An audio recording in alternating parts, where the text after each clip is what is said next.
of this year again, we augmented this by announcing the cessation of movement into and out of a number of counties. Later on, more measures were announced to contain the havoc visited upon us by the COVID-19 pandemic. Given this trajectory and the fact that this crisis requires, unfortunately, a long-term strategy, we took time to reflect on what must be done.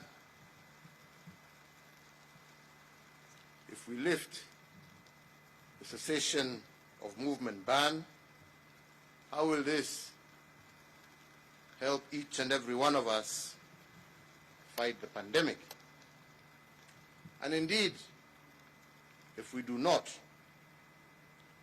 how does this ban continue to affect our economy, especially our micro-business enterprises and those who derive their livelihoods from them? So, fellow Kenyans, to answer these questions, we turn to our brain trust, our experts, some of whom are standing behind us, a team made up of the finest doctors and research scientists, as well as public practitioners, and we turn to them for counsel. And it must be admitted that opinion was divided on how we are to advance against this virus. Some, myself included, wanted us to open up now. That was and is still my desire. I know we all want to open up at the earliest opportunity and get our economy going. Me more so, as Kenya, as you all know, was recently ranked the third largest economy in sub-Saharan Africa. But others held a contrary position,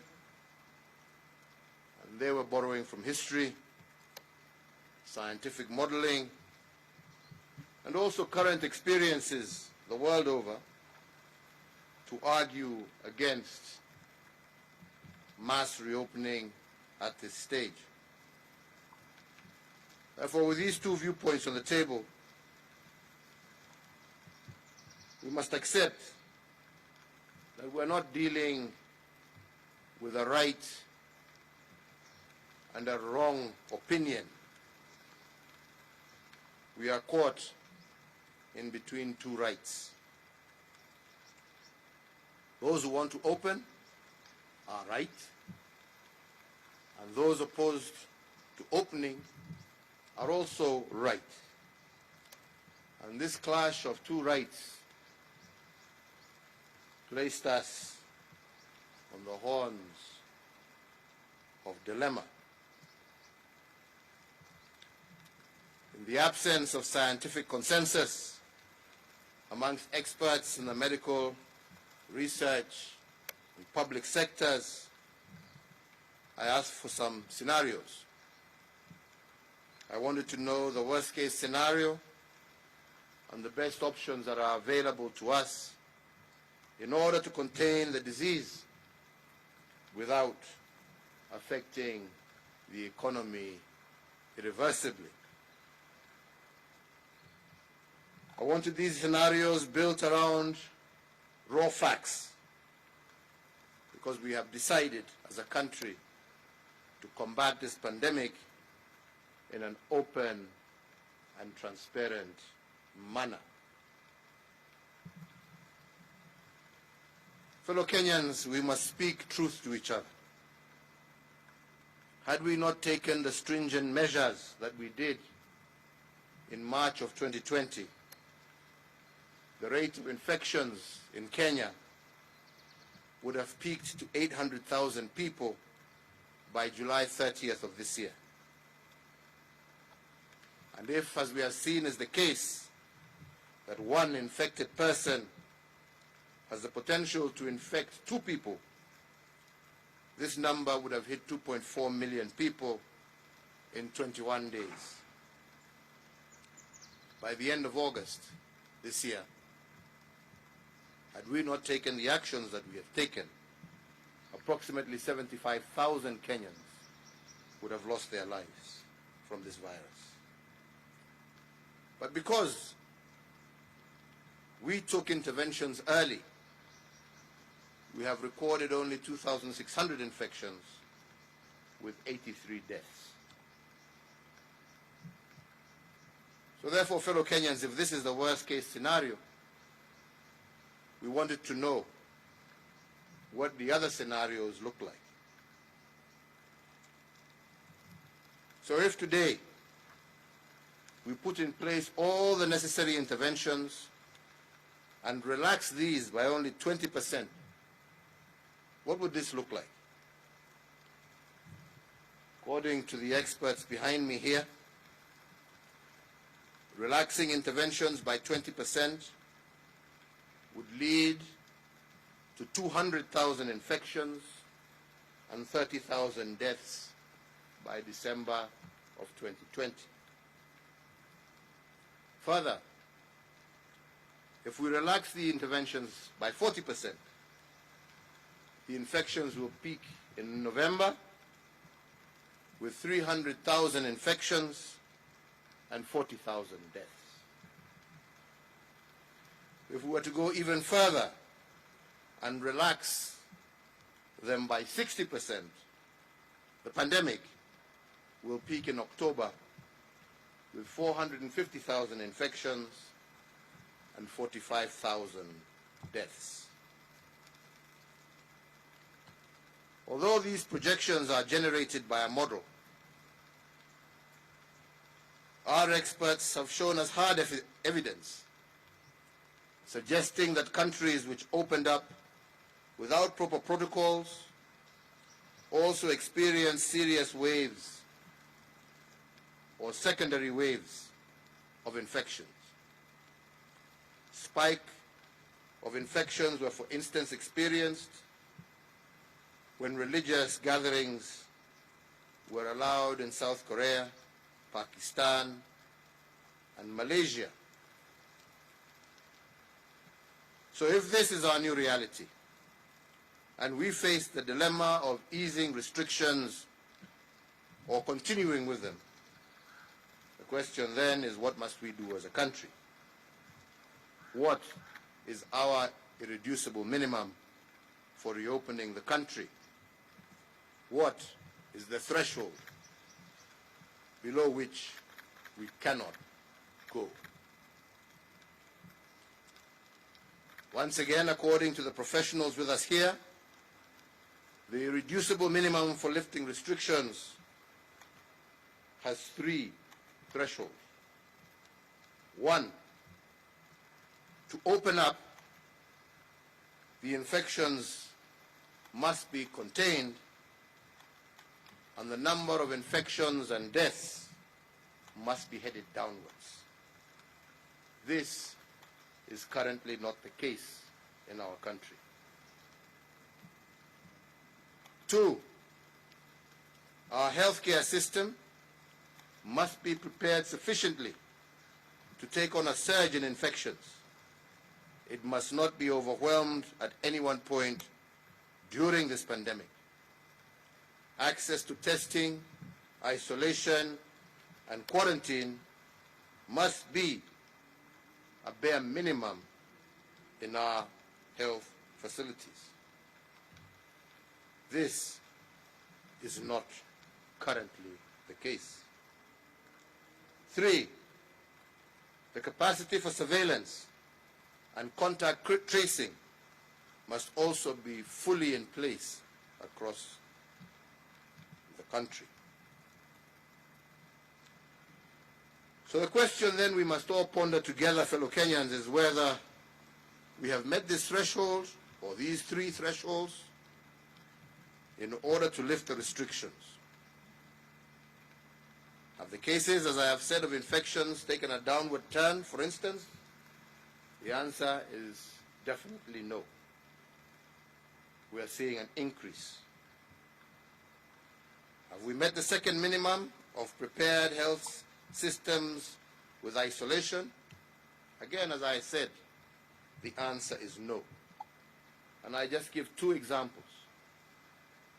Siaya County has only a 10-bed isolation facility, and already they have admitted 9 COVID patients from only one incident. Similarly, Busia County has a 34-bed isolation facility, and 2 days ago that facility was full.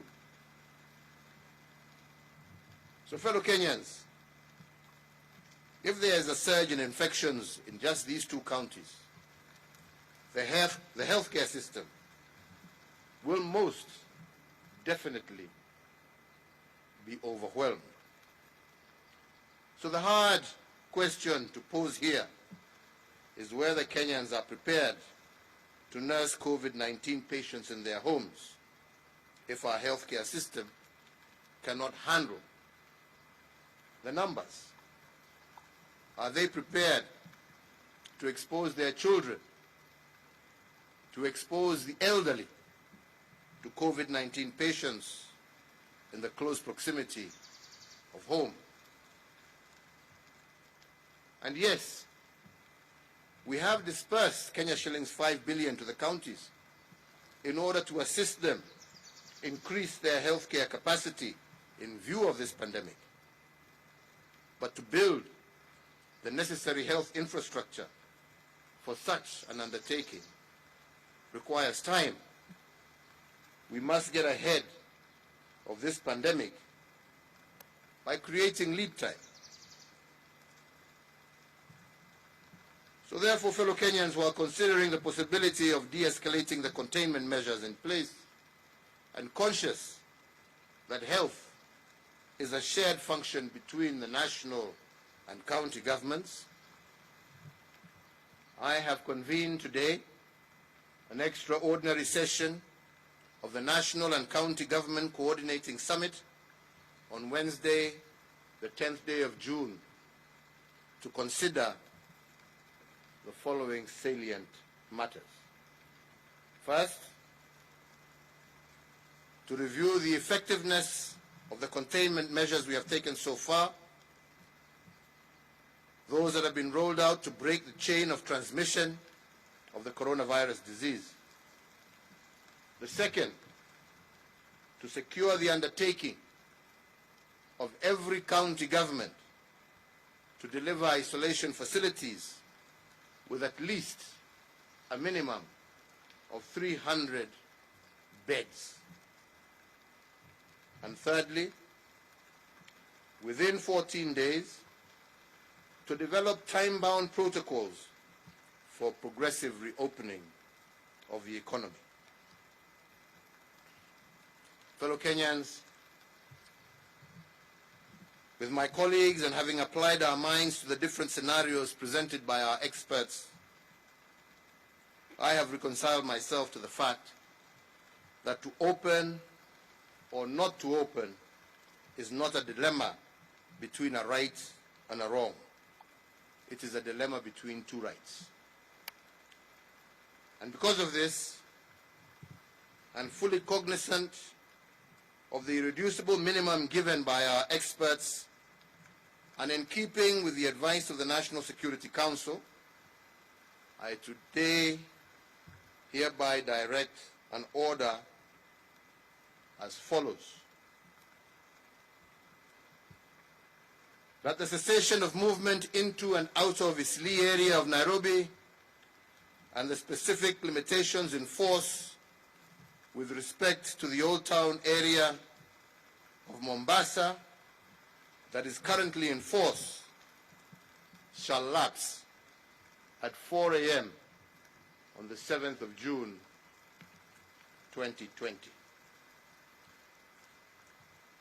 That in view of the successful containment of the disease in the counties of Kilifi and Kwale, the cessation of movement into and out of the two counties that is currently in force shall also lapse at 4 a.m. on the 7th of June 2020. 3, that following stakeholders' consultations in the education sector, the Ministry of Education, jointly with the Ministry of Health, issue and publicize guidelines on a gradual and progressive return to normalcy in the education sector by the third term, that is, from the 1st of September 2020. Further, that the Ministry of Education shall announce the new school calendar by the middle of August. As you are aware, on Madaraka Day, I did direct that the Ministry of Interior, the Ministry of Health, hold consultations with interfaith and religious organizations. So today, we state that following these consultations, within 7 days of today, the Ministries of Interior and Health will constitute an interfaith council to work out modalities and protocols of reopening of our places of worship. 5, that in the meantime, the ban on all forms of gatherings, including but not limited to political gatherings, social gatherings, including bars, be and is hereby extended for a further 30 days. That due to the evolving nature of the disease globally, international travel restrictions are hereby extended. In the meantime, the Ministry of Transport is directed within 7 days from the date hereof to engage all key stakeholders and develop protocols and guide resumption of local air travel.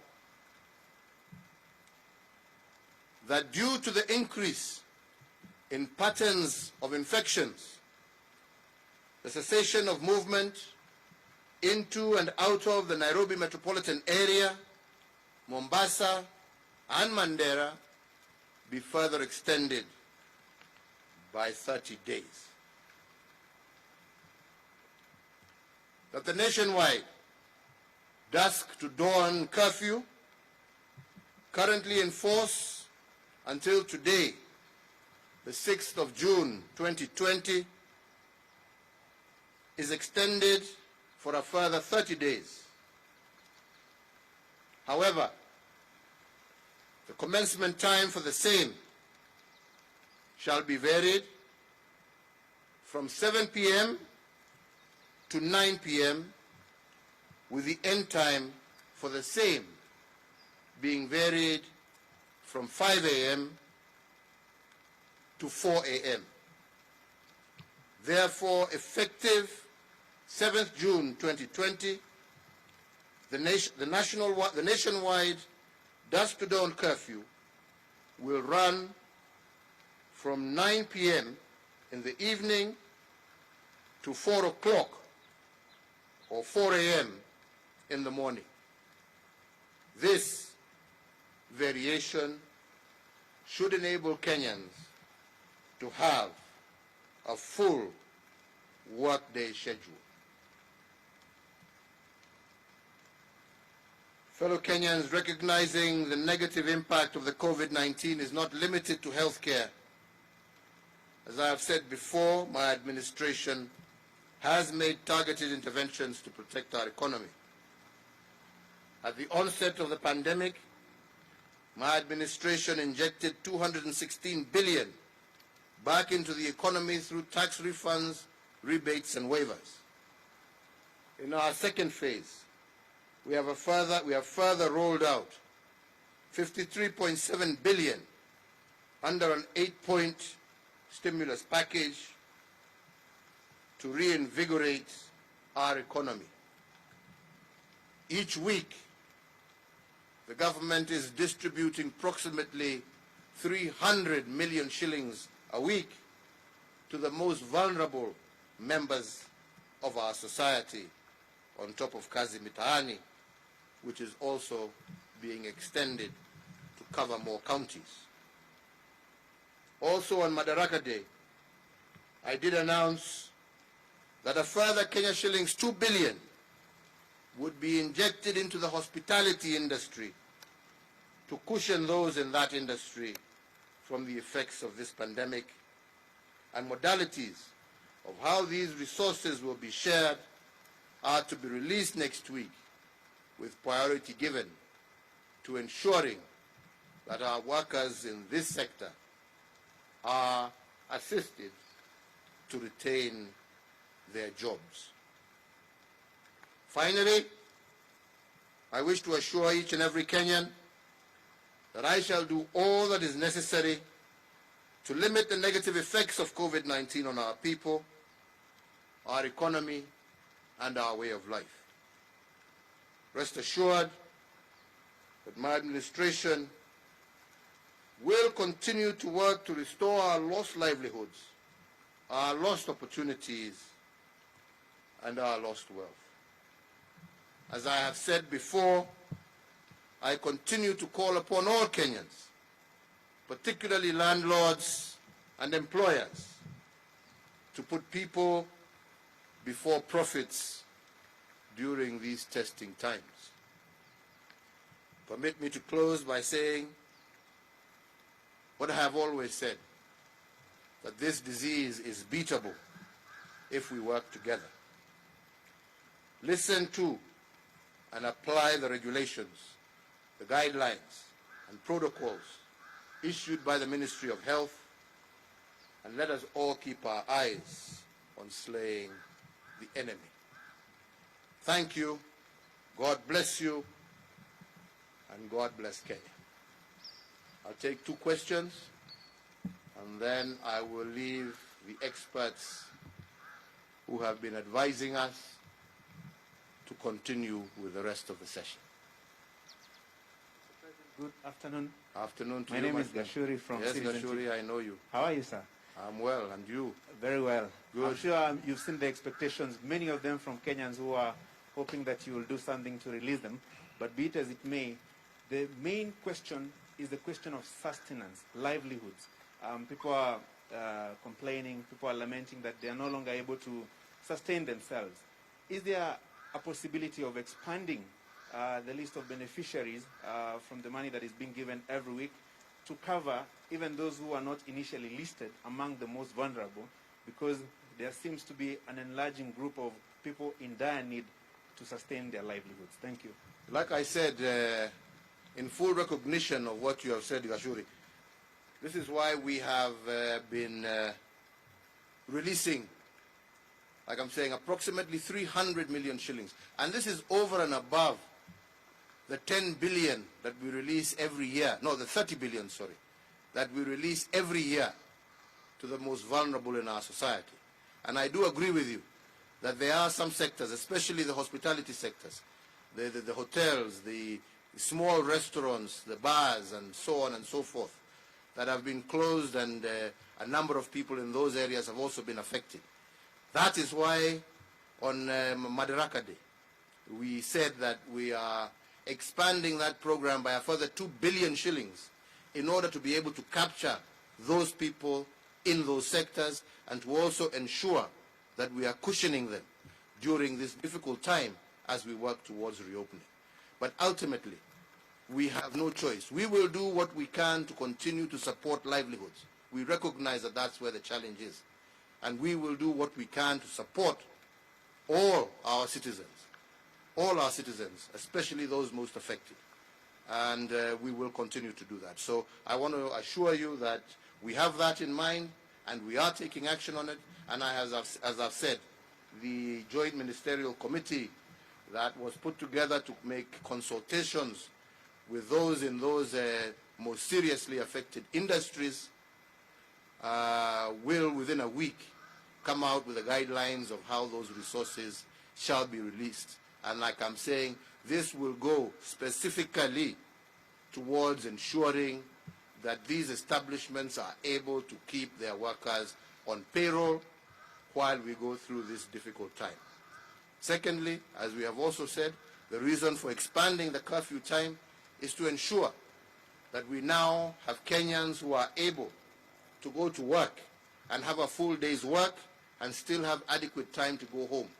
This now will enable Kenyans to be able to work a full shift, unlike the half shifts that we are into before. Now you can have a full day shift. You can work from 8 to 5 and still be able to get home on time, thus expanding the number of working hours and therefore enabling more and more Kenyans to be able to resume their normal duties and activities in our economy. Jina langu ni Nancy Okware kutoka KBC. Nancy Okware kutoka KBC. KBC. Na swali langu kwanza kabisa, umesema ya kwamba masharti katika kaunti ya Kwale na Kilifi kwa sasa hivi yameondolewa. Je, kama serikali mnahisi kwamba mmefanya vya kutosha ili kuhakikisha kwamba hao watu wanapotoka na kuenda katika kaunti nyingine wamepimwa, ili kuhakikisha kwamba pengine kuna mmoja hakuwa amepimwa, lakini unasema ya kwamba Kilifi mmeweza kumaliza ugonjwa ule pale na watu wote hawajapimwa? Hatujasema ugonjwa umeisha. Yaani mmeweza, lakini tumesema ya kwamba katika kaunti za Kilifi na Kwale ugonjwa umeanza kupungua. Na kwa sababu umeanza kupungua, tumesema tunaweza sasa kufungua. Lakini vile nimesema, nimeita mkutano wa baraza la magavana wa taifa letu, gavana wote 47, all 47 governors. Nimeita huo mkutano on Wednesday kwa sababu mambo ya afya na vile tutatembea na vile tutaruhusu watu kutembea county to county, lazima magavana wawe on board. Lazima waweke mikakati, kila governor kwa county yake, ile itatumiwa wakati watu wanatembea. Watapima temperature namna gani, watajua wagonjwa ni wagapi. This is why tunataka kufanya hiyo program pamoja na wao, ndio tusaidiane, kwa sababu haja yetu ni kuhakikisha ya kwamba hatutoi ugonjwa kaunti moja kuupeleka kaunti nyingine. Na ndipo unasikia tukisema kama ni hapa kwetu Nairobi, sasa pale tuko hapa ugonjwa unaenda juu. Tukiufungua hapa, na hakuna inchi ambaye imefungua wakati ugonjwa unapanda. Na kwa kaunti yetu ya Nairobi sasa ugonjwa unapanda. Katika my states mbali sasa tunaona increased number of cases. Na ndipo tunasema Nairobi sio kama Kwale na Kilifi. Kwale na Kilifi ugonjwa umeanza kushuka. Hapa Nairobi unapanda. Na ndipo unaona tumefungua kule ambapo ugonjwa umeanza kuteremuka, na tumebakisha cessation kwa pahali ambapo ugonjwa bado unaendelea kwenda juu, kwa sababu hatutaki kueneza huu ugonjwa kwa kaunti zile zingine. Umesikia hapo nikisema hapo awali, tukifungua kabisa vile wengine labda wangependa tufanye. Kulikuwa tu kesi moja ambaye ilitoka hapa Nairobi ikaenda mpaka Siaya. Hiyo kesi moja imesababisha watu wengine 8 wapate ugonjwa. County ya Siaya wako na vitanda ya isolation 10 peke yake. Sasa jameni, tukifungua hivyo wengine wanataka tufanye, ugonjwa uendelee kuzidi Migori na Siaya, na hawana vitanda vya kutosha. Si hiyo ni kulazimisha wale ambao wako na ugonjwa sasa warudi manyumbani kwao. Wakirudi manyumbani kwao Hawa ni wazee wetu, wamama wetu na watoto wetu ambao pia wataambukizwa na hizo virusi. Na ndipo tumesema tunataka huu mkutano wa Wednesday, kwa sababu tayari tumeallocate bilioni 5 kwa kaunti zetu. Tunataka tukubaliane na wao ni mikakati gani wataweka, na tunasema ukitaka kaunti tufungue lazima uwe na a minimum capacity ya vitanda 300 zile ambazo zaweza kutumika ugonjwa ukipanda katika kaunti yako.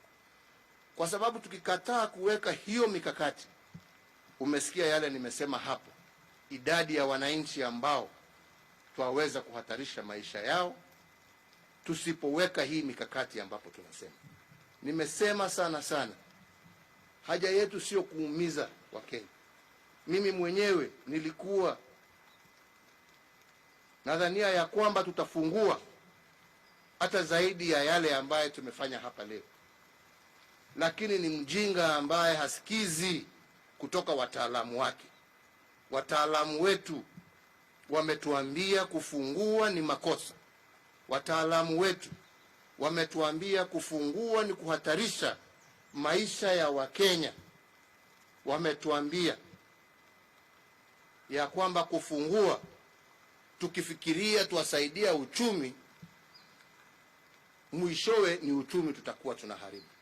Wacha jameni, tusaidiane vile nimesema, vile Francis amesema hapa, tuone ni kwa njia gani tutaweza kusaidia wale ambao wameumia zaidi. Wale ambao wanaendelea kazi tutawazingatia kwa njia gani?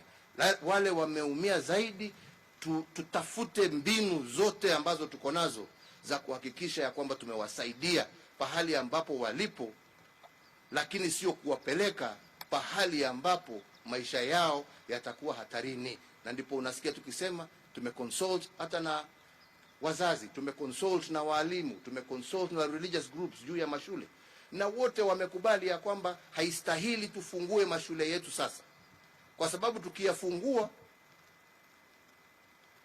hiyo ni kama kufungulia virusi vianze kusambaa zaidi ya vile ambavyo inaendelea kwa wakati huu. Kwa hivyo, Wakenya wenzangu, tunajua ni muda mgumu.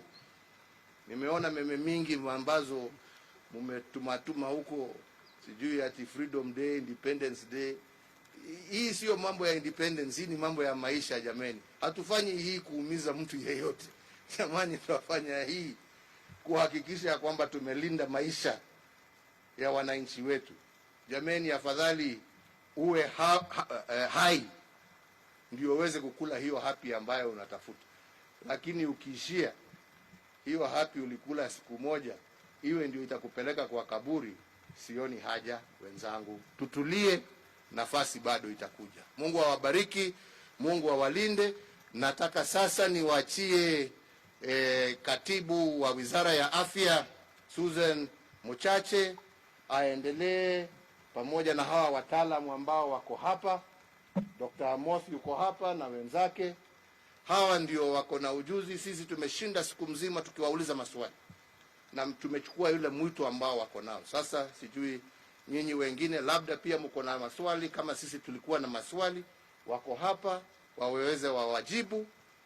Yangu ni kuwauliza wenzangu wa Kenya, let us have patience, let us trust in God, we shall overcome, na tutashinda hii virusi na Kenya yetu itasonga mbele. Mungu awabariki nyote, Mungu awalinde. Asanteni sana.